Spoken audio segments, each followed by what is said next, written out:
Hello everybody. Today we are going to discuss the sixth chapter of The Invisible Man, which is the furniture that went mad. So after the burglary, it is the early morning time. Millie hasn't woken up. Mr. Hall and Mrs. Hall, they are going to their cellar because they keep the beer in their cellar, and it was quite say diluted, so they are going to have a look at that. And Mrs. Hall was quite expert in that business, and that's why Mrs. Hall and Mr. Hall were going to the cellar. So as soon as they entered the cellar, Mrs. Hall remembered about sarsaparilla. And you know what is sarsaparilla? Sarsaparilla is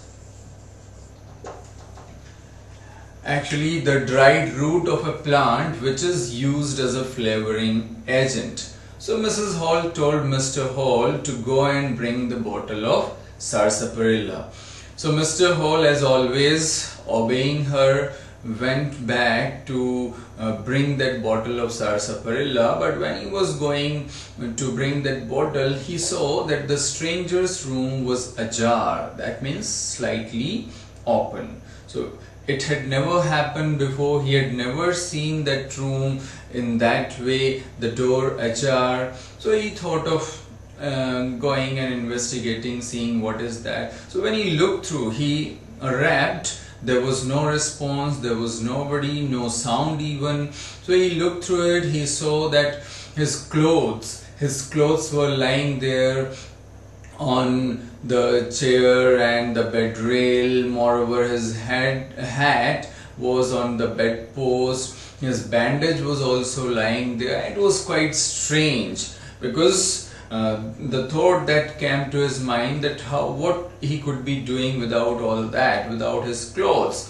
Then he also saw the front door, which he was quite sure that last night he had bolted that door with Mrs. Hall with him. So he remembered that perfectly, and it was now unbolted. And he connected these incidences with the stranger and what Teddy Henry had said about him. So he got suspicious about that. At that point, he heard Mrs. Hall's voice calling him that I got what I wanted. She was asking like that, Hall, have you got what I wanted? So he then responded and at once went down to the cellar and reported the whole matter to Mrs. Hall. So Mrs. Hall first didn't understand that what he said, and then when she understood the matter, she resolved, or she thought of having a look at that herself, to investigate the whole matter herself. And both of them then came to that stranger's room, and there, entering his room, they touched. Mrs. Hall bent and touched the bed sheet and all, and she found that it was quite cold, and that was a sign that he had been up and out for a long time. That's why. And she saw that the hat was on the bedpost, the clothes were there. So what he is doing without his clothes? That was the question in their mind, that without clothes they had never seen him. And suddenly at that moment, what happened, that the bed sheet just rose from the bed, as if somebody had picked that or grabbed that from the middle. It was like that. It just peaked up. And Miss Hall, then after that, she saw that the hat which was lying on the bedpost came whirling to her, and she got afraid at that. And then it was the chair, just throwing aside all the clothes which were lying on the chair. The chair at once rose up high in the air and went came to Mrs. Hall. It aimed at Mrs. Hall and came to her gently but firmly. Mrs. Hall was very much afraid, and she thought that what is this? Perhaps he has put ghost in the furniture. She was crying that spirits, and it's pushed them both, Mrs. Hall and Mr. Hall, out of the door and out of the room, and the door was slammed against them. And Mrs. Hall was crying and sobbing because they also heard actually the laughter of that stranger. It was of course like that. Moreover, when they were entering that stranger's room, they heard the sneezing sound. Now, as Mrs. Hall and Mr. Hall were at the distance of around 6 feet and so, Mrs. Hall thought that perhaps Mr. Hall had sneezed, and Mr. Hall thought that perhaps Mrs. Hall had sneezed. And after that, even they heard the sound of the door opening and closing, but when they just turned back, they saw the door was closed and nobody there, so they couldn't understand. Later on, Mrs. Hall also heard a sniff just at her back, and she thought that might be Mr. Hall.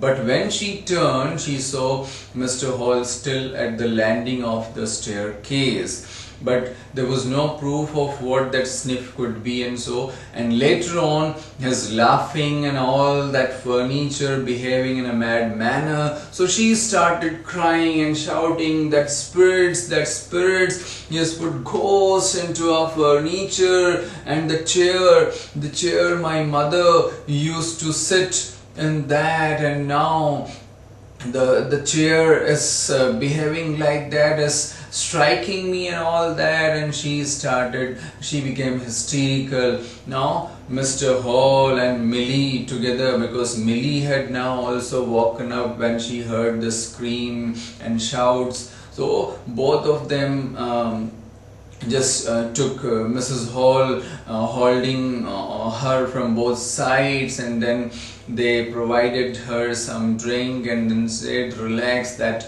it will be alright, relax, you just take one more drink, one more sip, and it will be alright, you will cool down. So they were trying to just console her, they were trying to cool her down. And then Mrs. Sandy Wedgers was called.